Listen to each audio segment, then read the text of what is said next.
भगवान कल्कि, जो महादेव और भगवान विष्णु के सबसे शक्तिशाली अवतार हैं, जो अब तक के सभी अवतारों में सबसे शक्तिशाली और बलवान है। परंतु इस बार उनका सामना ना तो रावण से होगा और ना ही कंस से। इस बार उनका दुश्मन इतना भयंकर है जिसे भगवान कल्कि के लिए अकेले मारना तो दूर की बात है, उसके सामने ज्यादा देर खड़े रहना भी नामुमकिन के बराबर है। क्योंकि इस बार उनका सामना एक ऐसी भयानक शक्ति से होगा जिसका काल भी अधीन होगा।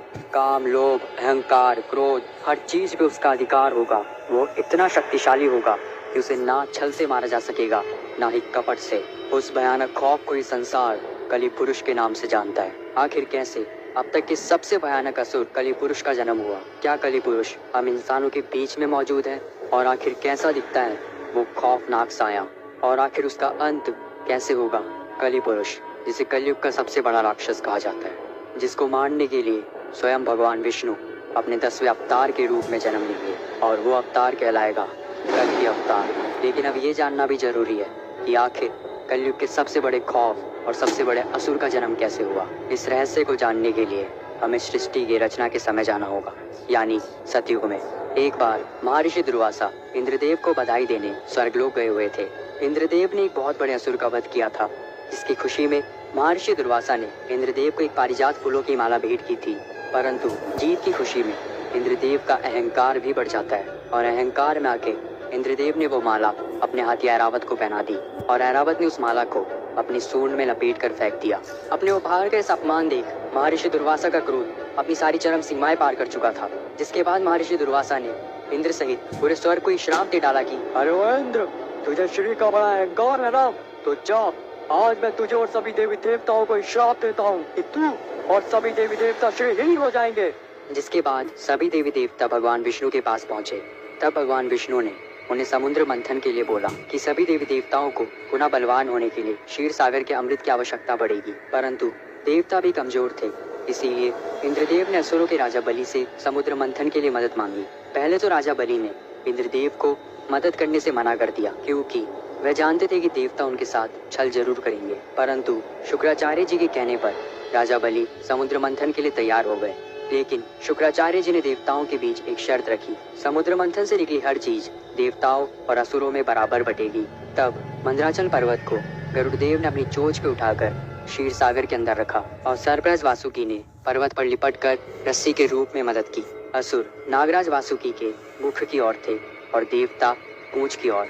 परंतु समुद्र मंथन में अभी एक और परेशानी थी, असुर और देवता मिलकर भी पर्वत को अभी भी घुमा नहीं पा रहे थे। तब भगवान विष्णु ने कच्छ अवतार धारण किया, यानी कछुए का रूप, और मंदराचल पर्वत को अपनी पीठ पर उठाकर समुद्र मंथन की शुरुआत की।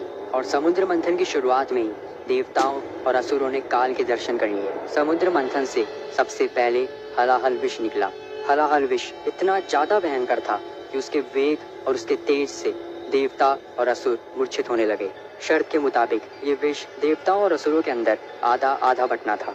परंतु हलाहल विष इतना ज्यादा भयंकर था कि उसके तेज को झेलने की शक्ति ना तो असुरों के अंदर थी और ना ही देवताओं के अंदर। तब जाकर भगवान विष्णु के कहने पर महादेव ने उस हलाहल विष को अपने कंठ में धारण किया। पर सोचिए, जब स्वयं महाकाल तक उस विषपान को सहन नहीं कर पाए तो कितना ज्यादा भयंकर होगा। भगवान विष्णु के कहने पर महादेव ने विषपान तो कर लिया था, परंतु उनके कंठ में बहुत ज्यादा पीड़ा होने लगी। पर स्वयं माता आदिशक्ति ने उस विष को महादेव के कंठ में ही रोक दिया और हलाहल विष से उत्पन्न पीड़ा तक को नष्ट कर दिया, और इसी कारण महादेव का नाम नीलकंठ पड़ा।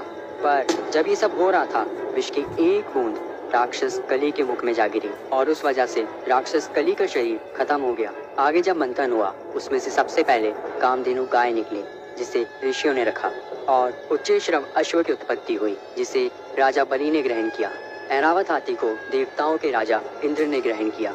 कौस्तुभ मणि और शंख को भगवान विष्णु ने धारण किया। इसके बाद निकली संजीवनी बूटी, जिसे पृथ्वी पर एक सुरक्षित स्थान पर स्थापित किया गया। ये वही बूटी थी जिससे रामायण काल में भगवान लक्ष्मण को पुनः जीवित किया गया था, जब उन्हें मेघनाथ द्वारा घायल कर दिया गया था। इसके बाद धन संपदा लेकर माता लक्ष्मी उत्पन्न हुई। लक्ष्मी जी को देख देवता और असुर दोनों ही चकित थे। वो दोनों ही माता लक्ष्मी को अपने पास रखना चाहते थे, परंतु लक्ष्मी जी ने खुद भगवान विष्णु जी को ग्रहण कर लिया। इसके बाद निकले चंद्रमा, जिन्हें भगवान शिव ने ग्रहण कर लिया। इसके बाद पारिजात वृक्ष और कल्प वृक्ष निकला, जिसे स्वर्ग में स्थापित कर दिया। फिर निकली रंभा, जिसे अप्सरा बनाकर स्वर्ग में रखा गया। इसके बाद निकली वरुणी देवी यानी सुरा देवी यानी गॉडेस ऑफ एल्कोहल, जिन्हें असुरों ने ले लिया। और आखिर में भगवान धन्वंतरी अपने हाथों में अमृत कलश लिए उत्पन्न हुए। छीना झपटी में अमृत की कुछ बूंदें समुद्र में जा गिरी, जो उज्जैन, नासिक और इलाहाबाद में गिरी। कहा जाता है हर 12 साल में यह अमृत पुनः उत्पन्न होता है और उस वक्त स्नान करने से सभी रोग, संकट और विघ्नों का नाश हो जाता है। और इसी अमृत की कुछ बूंदें कली पुरुष को मिल गई, जिससे वो पुनः जीवित हो गया, परंतु वो भौतिक रूप में नहीं आ सका।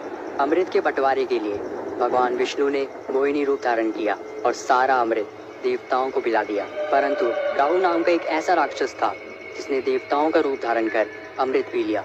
भगवान विष्णु ने क्रोध में आकर के उसका सर काट दिया, पर अमृत पीने की वजह से वो अमर हो चुका था।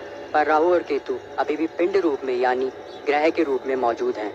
विष की बूंदों से कली पुरुष का शरीर नष्ट हो गया था, परंतु अमृत के कारण वो पुनः जीवित हो गया। लेकिन उसके पास उसका शरीर नहीं था, वो अभी भौतिक रूप में नहीं आया था, लेकिन वो अपनी शक्तियों से इंसानों के मन पे काबू कर सकता है। लेकिन वो खौफनाक साया कलयुग के अंत में अपने भौतिक रूप में आ जाएगा और पाताल लोक से असुरों को आजाद कर इंसानों पर राज करेगा। तब भगवान विष्णु का कल की अवतार होगा, तो 64 गुणों से लिप्त माहिर एक महाशक्तिशाली योद्धा होगा, जो अब तक के सबसे शक्तिशाली असुर कली पुरुष से लड़ेंगे और इंसानों को उसके आतंक से मुक्त करेंगे। लेकिन इस वक्त कली पुरुष की तरफ से इंसान भी लड़ेंगे, क्योंकि इस वक्त इंसानों के मन से धर्म पूरी तरह नष्ट हो जाएगा। इंसान भगवान को पहचान नहीं पाएंगे, लेकिन अंत में सब कुछ ठीक हो जाएगा और पुनः सतयुग की स्थापना होगी। लेकिन